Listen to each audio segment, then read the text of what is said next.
Hello friends, today we will discuss about Aristotle's famous poetical work The Poetics.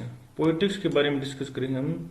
तो Aristotle 384 to 322 BC मतलब before Christ इनकी birth हुई थी 384 में और डेथ हुई थी 322 में। वो जो ग्रीक फिलोसफर, ये ग्रीक फिलोसफर रहे कौन से टाइम में? एंशिएंट ग्रीस में, ठीक है, एंशिएंट ग्रीस में इसको बोलते हैं। और ये थे क्लासिकल पीरियड में। तो इनकी जो बुक है लिटरेरी क्रिटिसिज्म के रिलेटेड है, पोइटिक्स है, ये एक रिप्लाई था प्लेटो की फेमस बुक है the poetics. Aristotle's poetics is a celebrated work of literary criticism, बहुत ज़्यादा फेमस और माना हुआ लिटरेरी क्रिटिसिज्म का वर्क है इनकी famous book poetics. It is basically an answer to Plato's republic, Plato की रिपब्लिक का एक रिप्लाई था ये जरूरी है जानना कि प्लेटो ने क्या लिखा था, तो इसके लिए हम एक वीडियो बनाएंगे। The poetics is about the art of poetry in general. Generally जो पोइटिक्स है उसकी थीम है पोइट्री एक कला के रूप में है, उसको एक्सप्लेन किया है। But it mainly focus epic and tragedy, परंतु ये जो पोइटिक्स है वो मेनली किस पे फोकस करती है? Epic and tragedy. ट्रेजेडी और एपिक का फंक्शन और उसके कंपोनेंट्स बताती है, उसके पार्ट्स बताती है। There are 26 chapters in it, total इसमें 26 चैप्टर्स है फ्रेंड्स, ये बहुत बार पूछा गया है। आउट ऑफ दीज 26 चैप्टर्स हैं 14 are devoted to tragedy only. 26 chapter में से 14 चैप्टर ट्रेजेडी से रिलेटेड है, ओनली ट्रेजेडी से, ठीक है। So it is clear that Aristotle gave much importance to tragedy. बाकी जो 14 निकालने के बाद 26 बचे हैं, 12 चैप्टर से, वो सारे बाकी सभी कंपोनेंट्स पे है जो पोइट्री के अदर फॉर्म्स हैं उन पे। It is because epic and tragedy were considered to be the ideal forms of literature in the ancient Greek, ancient age. Ancient age में जो लिटरेचर की जो आइडियल फॉर्म्स थी उनमें ट्रेजेडी और एपिक को सबसे ऊपर माना जाता था, और यही वजह है कि अरिस्टोटल ने इनको बहुत ज़्यादा इंपॉर्टेंस दी है। Hence the poetics concentrates on tragedy in particular, और इसी कारण से ट्रेजेडी के ऊपर ज़्यादा ध्यान दिया गया, ज़्यादा फोकस किया गया। अरिस्टोटल व्यूज ऑन कैथारसिस, इस वीडियो लेक्चर में हम कैथारसिस पे डिस्कस करेंगे। कैथारसिस क्या है, इसकी टर्म की मीनिंग क्या है, क्या क्या इसकी थियोरीज हैं, are found in chapter 6 and chapter 14। मतलब कि चैप्टर 6 में और चैप्टर 14 में अरिस्टोटल ने कैथारसिस को एक्सप्लेन किया है। एक्सप्लेन किया कि उसने इस वर्ड का यूज किया। Of the poetics while defining tragedy, tragedy की डेफिनेशन देते वक्त इस वर्ड का यूज हुआ है। Aristotle uses the word catharsis for the first time, पहली बार अरिस्टोटल ने कैथारसिस वर्ड का यूज किया था। ही डिफाइंस, उसने ट्रेजेडी की डेफिनेशन दी थी। Tragedy an imitation, imitation mean mimesis, ये ग्रीक वर्ड है जो ओरिजिनल बुक में था। Of an action that is serious, complete and of a certain magnitude, through pity and fear, effecting the proper purgation, purgation means catharsis of these emotions, these means pity and fear. इन emotions की purgation मतलब इनको pure करने के लिए जो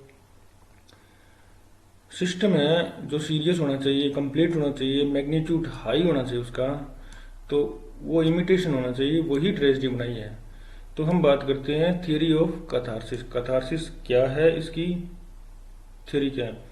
catharsis और catharsis कई जगह पे आपको के से भी शुरू हुआ मिलेगा, कई जगह पे सी, दोनों ही सेम है, कोई फर्क नहीं है। Is perhaps the most debated term in literary criticism, और सबसे ज्यादा डिबेट इसी पे हुई है कि कैथारसिस का मीनिंग क्या है, क्योंकि अरिस्टोटल ने सिर्फ इसका यूज किया है only once. It is a Greek word, एक ग्रीक वर्ड है। Aristotle used it only once in chapter 6 of the poetics, chapter 6 में इसका यूज हुआ है एक बार only.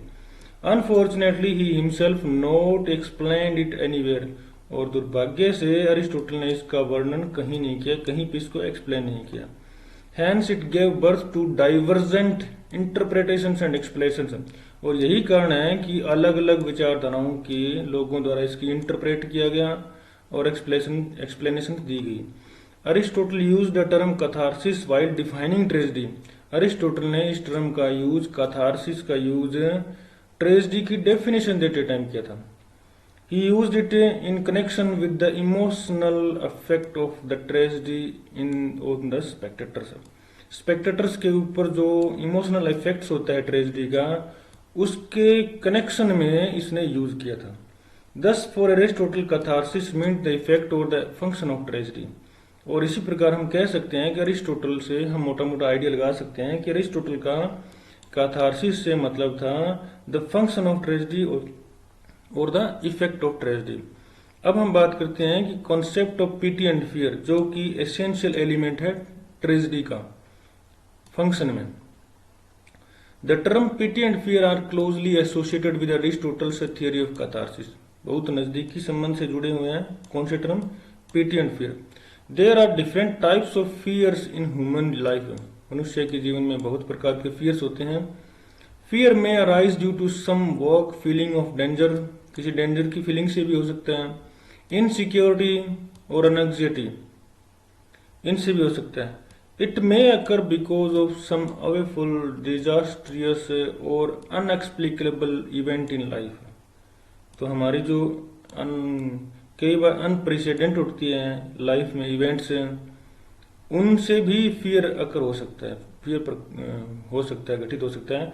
It may come because of sense of guilt due to some error committed. कई बार ऐसा भी होता है कि मनुष्य से एरर हो जाता है और उस एरर की फीलिंग से भी, सेंस से भी, उस गलती के कारण भी फियर हो सकता है। All these forms of fear are well expressed in tragedy. Tragedy में ये सारी चीजें एक्सप्लेन की जाती है, मतलब एक्सप्रेस की जाती है बहुत ज्यादा। ट्रेजेडी में यही चीजें होती है। Pity is occasioned by some undeserved misfortune. दुर्भाग्य के कारण ही पीटी अराउज होती है, अदरवाइज पीटी अराउज नहीं होती। It is a sort of pain for one who comes across some destructive evil. एक प्रकार की पीड़ा है ये, एक प्रकार का सोरो है, पेन है। One who comes across some destructive evil, किसी बुरे काम की वजह से या कुछ और हो ऐसे जो नेगेटिव हो, उसकी वजह से ये पेन फील होता है। Even if he doesn't deserve it, यद्यपि वो उस पर डिजर्व नहीं करता हो, फिर भी हो जाता है। हमने बहुत सारे शेक्सपियर के प्लेस देखे हैं जिसमें पीटी फील होती है। We pity someone who is suffering because of misfortune. हम जो करेक्टर हैं, ऑडियंस को तो इस पता लग जाता है कि उस पर हमें दया दिखानी चाहिए, पीटी करनी चाहिए, फील करनी चाहिए। Because of suffering misfortune we feel pity for others, at the same time we fear for our self. उसी वक्त हम भी डरते हैं जब हम दूसरों पे पिटी फील करते हैं। If we are placed in those circumstances, अगर हमें उन सर्कमस्टेंसेस में रखा जाए तो। Thus pity and fear are closely related emotions. इसी प्रकार हम कह सकते हैं कि पीटी और फियर है वो इमोशन से रिलेटेड है। तो फंक्शन ऑफ ट्रेजेडी की बात करते हैं। Aristotle in his famous definition of tragedy has used the term catharsis. उसने डेफिनेशन में इसका यूज किया है। He has used it to suggest the effect और the function of tragedy. Function और इफेक्ट डालने के लिए कैथारसिस का यूज किया है अरिस्टोटल ने। It is a Greek word and Aristotle himself has not provided any explanation it. ये बहुत बार पूछा गया है कि अरिस्टोटल ने डेफिनेशन में और क्या एक्सप्लेन किया, तो कुछ नहीं किया। एक ग्रीक वर्ड है, सिर्फ एक्सप्लेनेशन के लिए वन टाइम इसका यूज किया। The function of tragedy is to arouse pity and fear among audiences. जो फंक्शन होता है ट्रेजेडी का वो क्या होता है? पीटी और फियर ही अराउज करना होता है through the emotions of catharsis.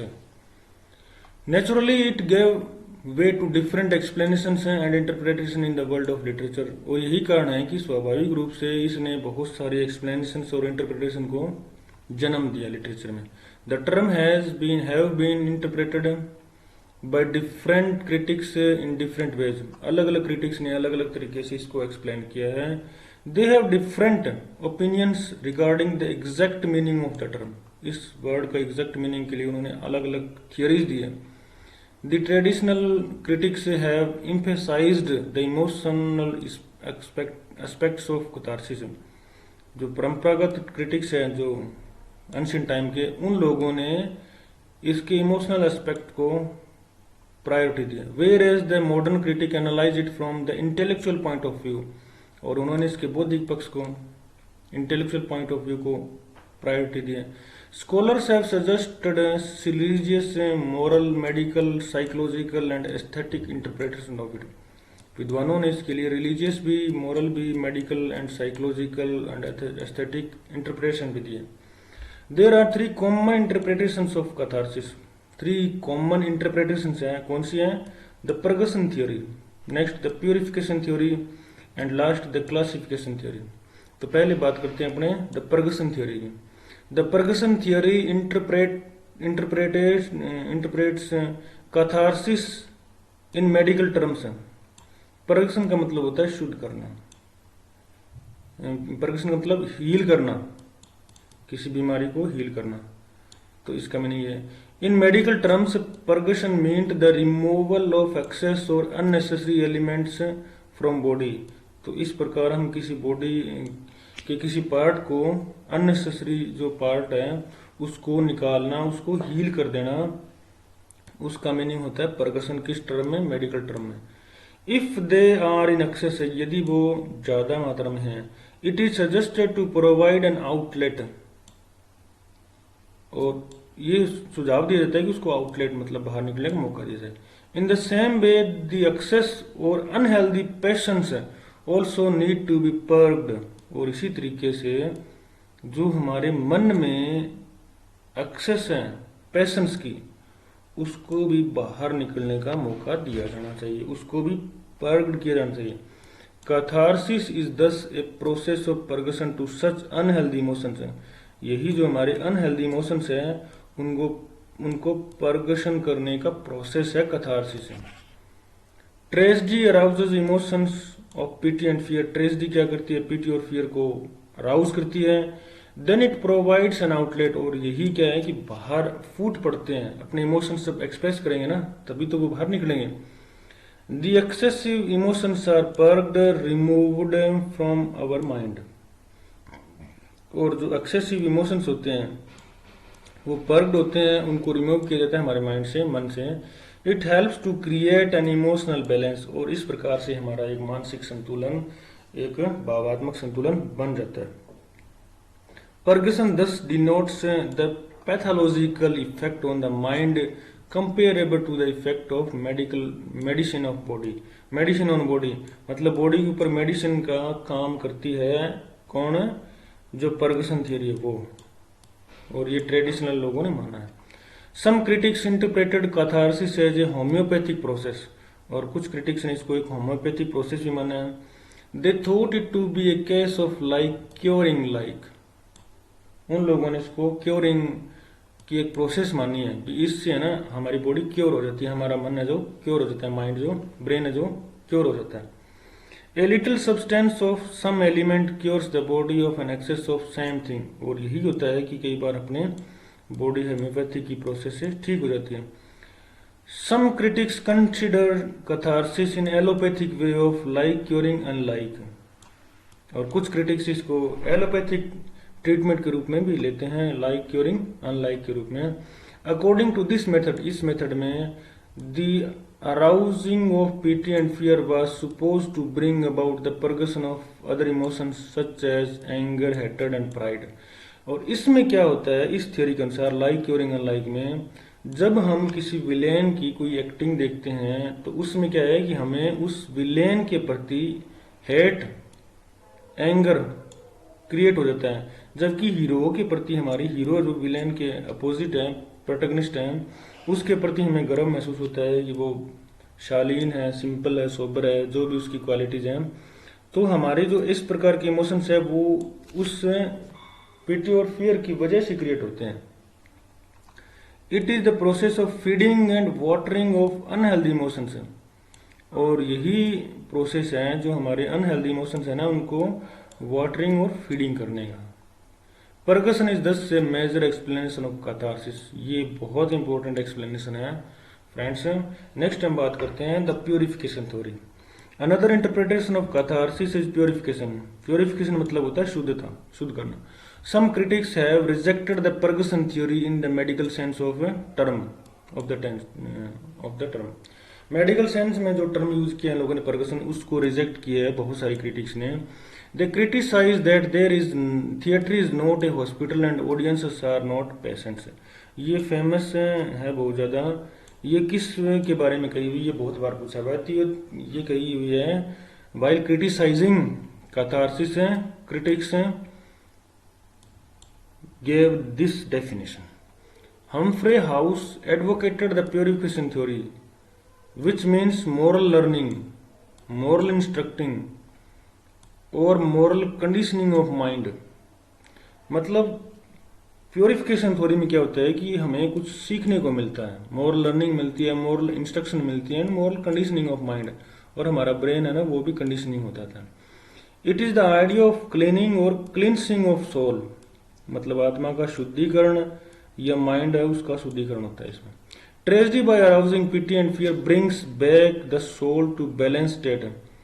जिस प्रकार प्योरिफिकेशन परकसन थ्योरी में हमने देखा था कि इमोशंस एक्सप्रेस करने से हमारे जो इमोशनल बैलेंस है वो होता है, उसी प्रकार इन लोगों ने भी एक्सप्लेन किया है कि ट्रेजेडी में जो पिटी और फियर है वो हमें हमारी सोल को बैलेंस स्टेट में ले आता है, बैलेंस स्टेट में ले आता है।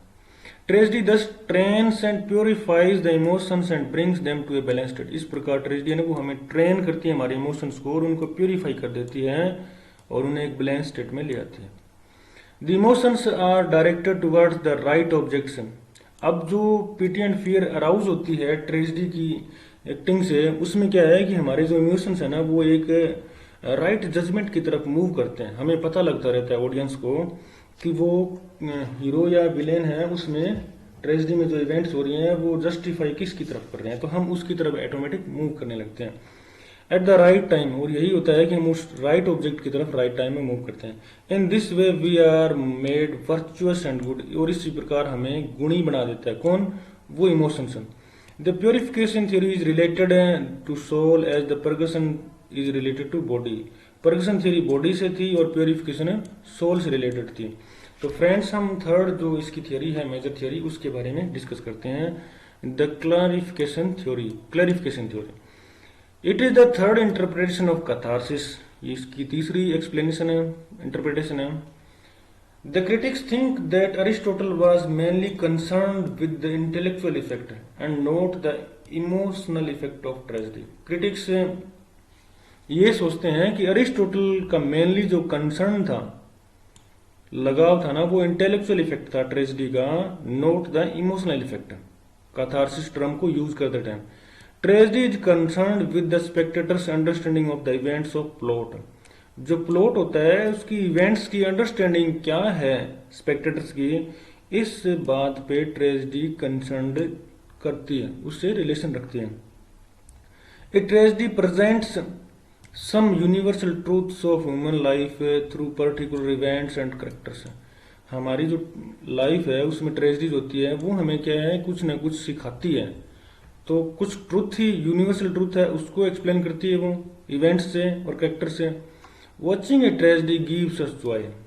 ट्रेजेडी देखने से भी हमें कुछ आनंद मिलता है, प्लेजर मिलता है, and it is called aesthetic pleasure. कैसे? अगर हमने कोई ऐसा ट्रेजेडी में ऐसी इवेंट देखी जिससे हमारी पीटी एंड फियर अराउज हुआ, चाहे वो नेगेटिव है, मतलब कि हमारे अंदर जो इंटरटेनमेंट हुआ है वो वीपिंग का है, रुलाने वाला हो रहा है, इमोशन है वो, लेकिन इंटरटेनमेंट तो हुआ है, इसी वजह से हम उसको देख रहे हैं। अगर इंटरटेनमेंट ना हो तो जो इंटरटेनमेंट हुआ है ना उसको हम जॉय बोलते हैं और प्लेजर बोलते हैं। ट्रेजेडी से हमें इंटरटेनमेंट मिल रहा है, जैसे कॉमेडी से मिलता है, कॉमेडी से पॉजिटिव मिलता है, इससे नेगेटिव मिलता है, मतलब इंटरटेनमेंट तो हो रहा है ना। Aristotle himself has said if well imitated pictures even of corpse and ugly creatures give us pleasure. Aristotle ने खुद कहा है ये बात है, अगर वेल इमिटेटेड हो picture even of corpse, dead body की भी हो और अगली क्रिएचर्स हो, या कोई भद्दी शक्ल का हो, क्रिएचर्स हो। गिव अस प्लेजर, हमें वो भी खुशी देता है। 10 incidents like a person blinding him, और इस प्रकार जो इंसिडेंट होते हैं जैसे कोई व्यक्ति अपने आप को अंधा कर रहा है, वो भी हमें इंटरटेनमेंट देगा क्योंकि वो प्लॉट में कंस्ट्रक्टेड है। मर्डरिंग हिज फ्रेंड और a husband killing his wife would horrify us in a routine life, हमारे दैनिक जीवन में वो हमें डरा सकते हैं, हॉरिफाई कर सकते हैं। If they are presented artistically they provide delight a sort of pleasure, और इस प्रकार हम देखते हैं कि अगर उनको आर्टिस्टिकली ना प्रेजेंट किया जाए तो वो हमें डिलाइट देंगे, हैप्पी देंगे, ए सॉर्ट ऑफ प्लेजर, एक प्रकार का सुख देंगे वो। It is this pleasure that tragedy gives, और यही वो प्लेजर होता है जो हमें ट्रेजेडी देती है। इन शॉर्ट में हम बात करेंगे, apart from these commonly accepted explanations there are some other theories also. इन जो 3 एक्सेप्टेड थियोरीज हैं, एक्सप्लेनेशंस हैं, इनके अलावा भी कुछ क्रिटिक्स ने थियोरीज दिए हैं। Some critics try to give the psychological interpretation of catharsis, कुछ क्रिटिक्स ने साइकोलॉजिकल इंटरप्रिटेशन भी दिए हैं। S Butcher regards it as a refining process, एक रिफाइनिंग प्रोसेस का है। देखो फ्रेंड्स, ये जो रिफाइनिंग प्रोसेस है ये प्योरिफिकेशन थ्योरीज के सिमिलर है, लेकिन थोड़ा सा अलग इसने मैकेनिज्म बताया है एस बुचर ने। He thinks that tragedy provides a process of reforming lower type emotions into the refined one. हमारे जो इमोशंस है ना उनको रिफाइन कर देती है और उच्च क्वालिटी के रिफाइंड कर देती है उनको इमोशंस को। Another critic, Herbert Reed, considers catharsis to be a safety valve that provides outlet to excess emotions. हमारे जो excess emotions है ना उनको आउटलेट देती है सेफ्टी वॉल्व के रूप में, ताकि वो इमोशंस है ना वो प्योर हो जाए, शुद्ध हो जाए हमारे, ठीक है। It results in the feeling of emotional relief, और कई बार ऐसा भी होता है जब दुख बाहर निकल के आ जाता है ना तो बॉडी रिलीफ महसूस करती है, हमारा जो मन है वो शांत हो जाता है, एक बैलेंस स्टेट में पहुंच जाता है। आइए रिचर्ड्स, एक फेमस क्रिटिक है मॉडर्न लिटरेचर के, considers pity as an emotion to approach whereas fear is an emotion to retreat और विड्रॉ। इमोशंस और पीटी फियर को इन लोगों ने, आई रिचर्ड्स ने अलग अलग डिफाइन किया है।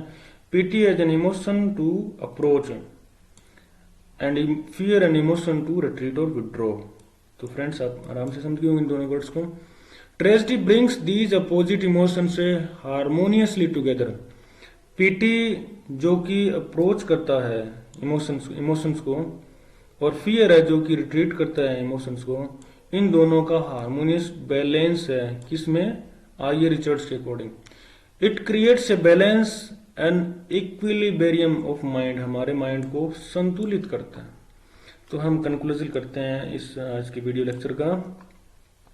As Aristotle himself has not provided any explanation of catharsis, catharsis की अरिस्टोटल ने कोई एक्सप्लेनेशन दी है, ओनली वन टाइम यूज किया है चैप्टर नंबर 6 और 14 में।